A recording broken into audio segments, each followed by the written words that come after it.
자, 그러면 교재 11쪽을 한번 펴보세요. 자, 우리가 교육의 문제와 미래 교육의 모습에 대해서 생각해보는 시간을 가졌었는데요. 우리 교육의 문제는 여러분이 대표적으로 지적했던 것에 뭐가 있었나요? 주입식 교육. 네, 주입식 교육. 그리고 머릿속에 뭔가를 막 주입해서 집어넣다 보면은 스트레스를 많이 받겠죠. 여러분 시험 때도 공부할 게 많으니까 힘들잖아요. 학업 스트레스 메모해보세요. 주입식 교육, 학업 스트레스, 그리고 암기식 학습. 외워야 되는 게 너무 많은 거예요. 내용을 이해하지도 못하고 시험에 나오니까 그냥 외우세요. 뭐 이런 식으로 공부를 많이 한다는 거야. 학업 스트레스, 주입식 교육, 암기식 학습. 대표적인 우리 교육의 문제입니다. 자, 이건 어때요? 대학 진학률. 대학 진학률 메모해보세요. 대학 진학률 우리 교육의 문제일까요? 여러분 100명 중에 몇 명이나 대학에 갈까요? 우리나라에서 50명 이상이 대학에 갑니다. 굉장히 대학에 가는 사람이 많죠. 그래서요, 지금 트럼프 대통령 전에 미국 대통령 누구였어요?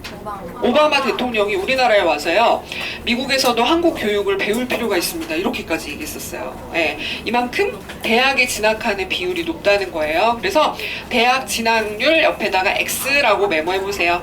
우리 교육의 문제가 아닌 것을 골라라 이렇게 나오겠죠?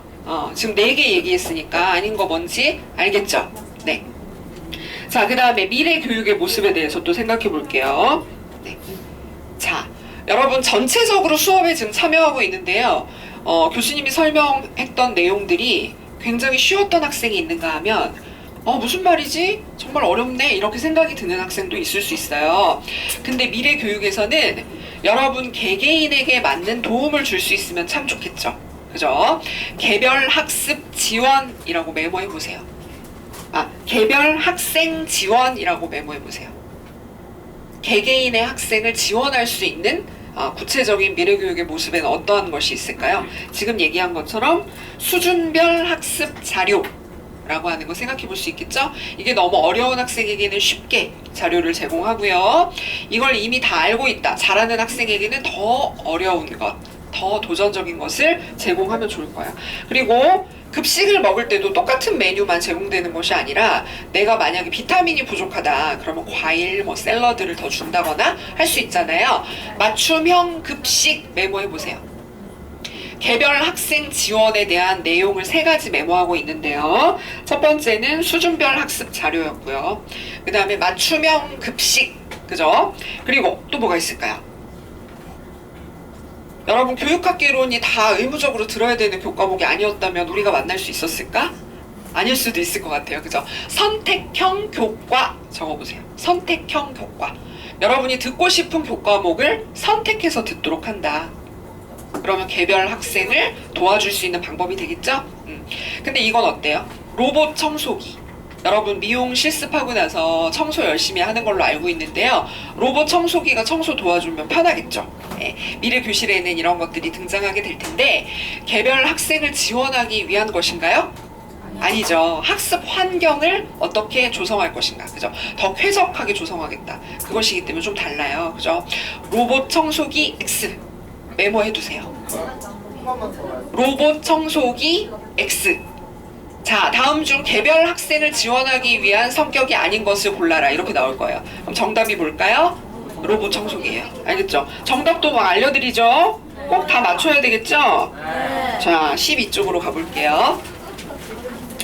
자, 교육의 어원에 대해서 아까 퀴즈에 한자가 나왔었어요. 무슨 한자가 나왔었죠? 교육. 네, 여러분 나오자마자 교육이라고 맞췄는데요. 자, 교자는 무슨 교자예요? 가르칠 교. 2번째 줄에 있어요. 줄 쳐보세요. 그리고 육자는 무슨 육자예요? 기를 육의 한자어로 표현된다. 그게 중요해요. 그런데 가르칠 교자에 동그라미를 하고, 자, 그 교자 안에 들어있는 왼쪽 부분은요, 무슨 글자라고 했었죠? 효예요. 효도할 때 효자요. 그래서 한번 메모해 볼까요? 효를 다하기 위한, 인간을 길러내기 위한 목적. 효를 다하기 위한, 인간을 길러내기 위한 목적. 가르칠 교회에 이런 의미가 담겨 있다는 거예요. 길러내기 위한 목적. 네.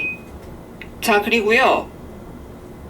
몇 줄 내려가면 이제 어머니가 아이를 낳는 모습을 형상화한 것이라는 표현이 있어요. 그거는 가르칠 교회요, 기를 6이에요? 기를 6이에요. 거기다 기를 6자를 옆에다가 적어보세요. 기를 6자는요, 아랫부분에 달, 월이 아니라 고기 6자가 들어있다고 그랬어요. 그래서 고깃덩이가, 아기가 순풍하고 나오는 모습을 형상화했다. 이렇게 얘기했었죠.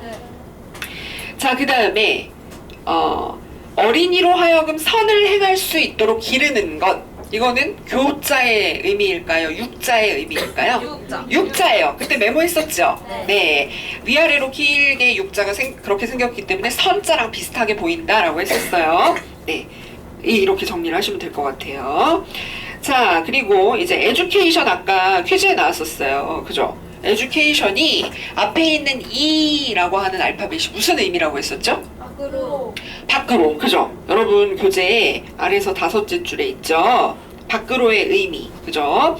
그리고 듀케어에서 나온 에듀케이션이라는 단어에서 듀케어는 무슨 뜻일까요?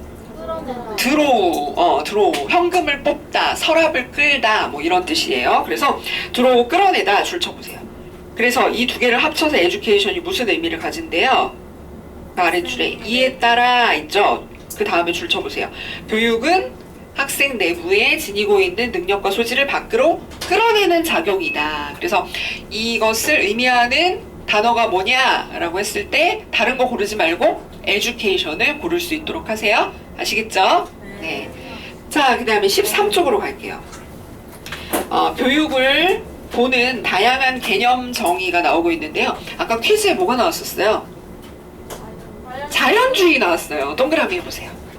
자연주의에 따르면요. 어떤 키워드가 중요할까요?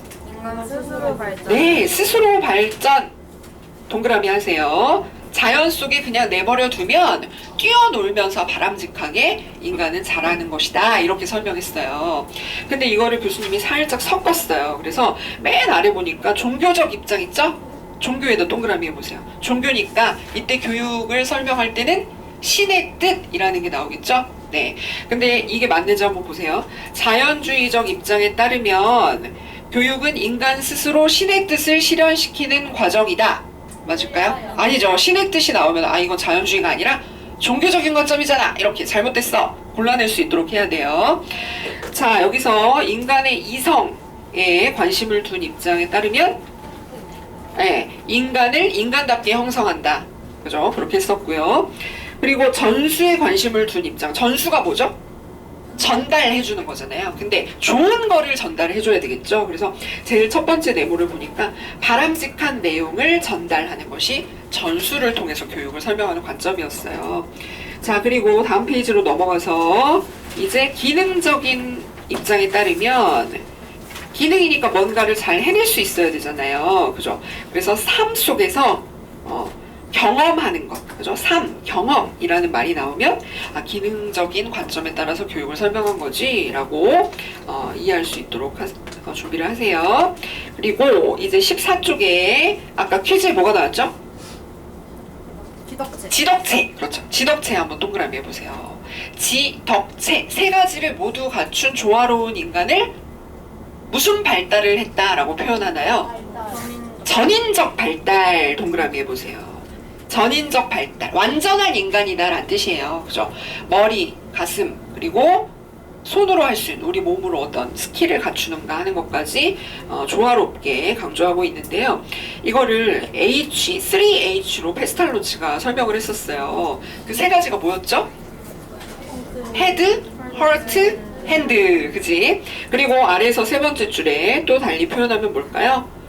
지식, 기술, 태도, 그죠? 이게 다 같은 표현이다. 지덕체 3H, 지식, 기술, 태도가 다 같은 말이다 라는 걸 했었어요. 그러면 이것도 같을까요? 언어, 수리, 과학. 아니죠. 다르죠. 이거는 교과의 영역을 얘기하고 있는 거기 때문에 옆에다가 왼쪽에다가 메모해보세요. 언어, 수리, 과학, X. 언어, 수리, 과학, X. 자, 다음 중 설명하는 것이 성격이 다른 거 하나를 골라라. 그러면 정답이 뭐예요? 언어, 수리, 과학이에요. 그쵸? 자, 이렇게 하시고요. 그러면은 뒷부분으로 쭉 넘어가 볼게요. 넘어가서 우리가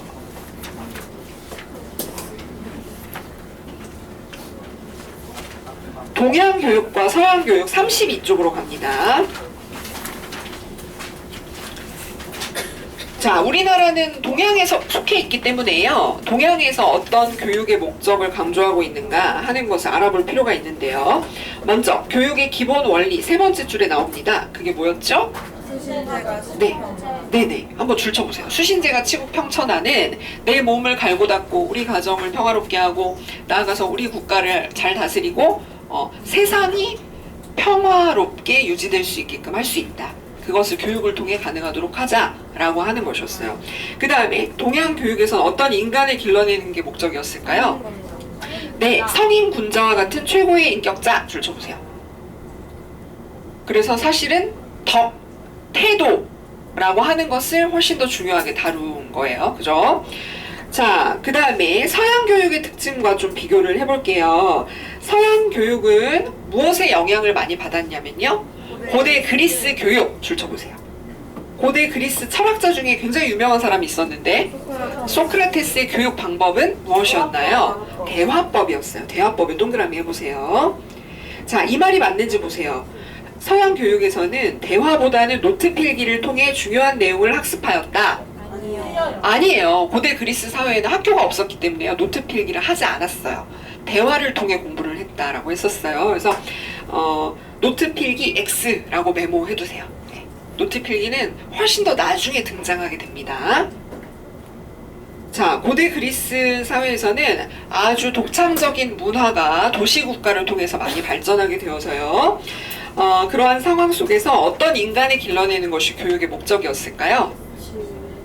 지혜와 용기를 겸비한 영웅을 길러내는 것이 목적이었다. 줄 치시고 잘 정리해보세요. 네. 자, 이러한 서양 교육의 특징과 다시 우리 교육을 비교해보면요. 33쪽에 중간쯤에 두 번째 문단에요.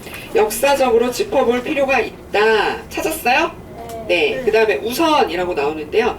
우선 다음에 줄 치면서 같이 읽어볼게요. 시작! 일제 식민 통치로 인한 교육을 사회 통제의 수단으로 활용하였던 모습이 여전히 답습되고 있다.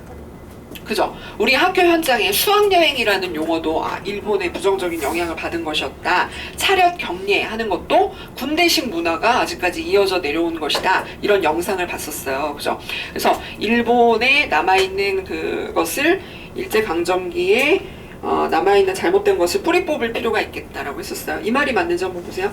일제강점기와 같이 교육을 사회통제의 수단으로 활용할 필요가 있다. 아니죠. 자, 일제강점기 하에서는 교육을 많이 받은 사람에게 그래, 너에게 중요한 권력과 좋은 자리를 줄게 이렇게 해서 공부를 잘 할 수 있는 인간을 길러냈어요. 근데 일본 그 식민지에 대해서 부정적인 비판적인 관점을 펼칠 수 없었어요. 그죠? 네, 그래서 비판하고 뭔가 잘못된 것을 바로잡을 수 있는 인재를 길러내는 것이 보다 교육의 본질적인 목적이다라는 것을 알 수 있겠죠. 자, 그렇게 하고요. 그 다음에 35쪽으로 가서 맨 마지막 줄에 자, 일제시대를 거쳤지만 우리의 전통적인 교육을 살릴 수 없는 또 불행한 시절이 있었습니다. 그것은 미군정기라고 하는 3년간의 역사적인 시기가 있었는데요. 맨 마지막 줄에 줄 치면서 한번 같이 읽어볼까요? 시작! 미군정기의 교육 원조를 통해 도입된 미국식 교육 제도는 현대 교육의 근간이 되었다. 자, 우리나라 교육이요, 미국 교육을 그대로 따라하고 있다라는 얘기를 했었어요. 그죠? 그 얘기입니다. 자, 그러면 38쪽으로 한번 가볼게요. 자, 아까 퀴즈에 또 뭐가 나왔었죠? 교육 철학 동그라미 해보세요. 자, 교육 철학에서 던지는 질문이 세 가지가 있었어요. 그죠? 어떤 가치관과 어떤 관점에 따라서 교육을 설명할 것인가 하는 부분이었죠. 교육이란 무엇인가? 왜 교육을 하는가? 교육의 목적. 그죠? 어떻게 가르칠 것인가? 교육의 방법. 이것은 어느 영역에서 던지는 질문이라고요? 교육 철학. 그지? 교수님이 이 질문 세 개를 시험지에 넣어놓고 이것을 설명하는 것이 무엇인지를 골라라. 이렇게 문제를 냈어요. 자, 그 다음에 맨 마지막 줄에 좋은 교육의 특성이라고 나오죠? 네, 거기에는 뭐가 있을까요? 그렇죠. 교류, 협력, 공유는 어때요? 공유? 공유 안 돼요?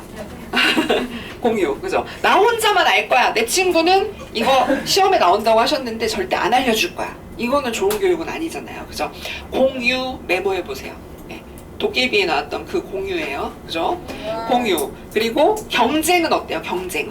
네, 경쟁은 좋은 교육이라고 보기는 어려워요. 그래서 경쟁 X 메모해 보세요. 네. 다음 중 성격이 다른 것을 골라라. 이렇게 나오겠죠? 네. 자, 41쪽으로 갑니다. 우리 영상 속에서 좋은 교육의 사례를 다양하게 봤었는데요. 그 중에 미국 필립스 아카데미에 하크니스라는 사람이 좋은 교육 방법을 만들어주세요 라고 했는데요. 이 테이블을 만들었대요. 그게 뭐였죠? 하크니스 테이블 줄 쳐보세요. 자, 음악이나 수학이나 아주 다양한 교과목을 테이블에 둘러앉아서 학생들이 공부하고 있는 장면을 통해 우리는 교류와 협력이 참 중요하구나 라고 하는 것을 느낄 수 있었어요. 그죠? 또 다른 예는 뭐가 있을까요? 자, 교류와 협력이라고 하크니스 테이블 위에다 적으시고요. 교류와 협력을 강조했던 예에는 뭐가 있을까요? 이스라엘의 사례 뭐가 있었죠? 선생님이 계속 이 질문을 해요. 마따호 셰프, 그죠? 마따호 셰프 메모해보세요. 마따호 셰프가 무슨 뜻이었냐면 너의 생각은 무엇이니? 라는 뜻이었어요. 네. 마따호 셰프, 마따호 셰프, 그죠? 이스라엘에서 선생님이 교실에서 가장 많이 하는 말이 마따호 셰프라고 했고요. 옥스포드에서는 어떻게 공부하던가요? 토론. 옥스포드의 토론과 비슷한 튜터링 적어보세요. 옥스포드의 튜터링. 앤드류라고 하는 대학생이요. 교수님 연구실에 찾아가서 같이 막 토론하는 장면을 볼 수 있었어요. 그게 1대1 개인 교습과 같은 튜터링의 방식이다라는 거예요.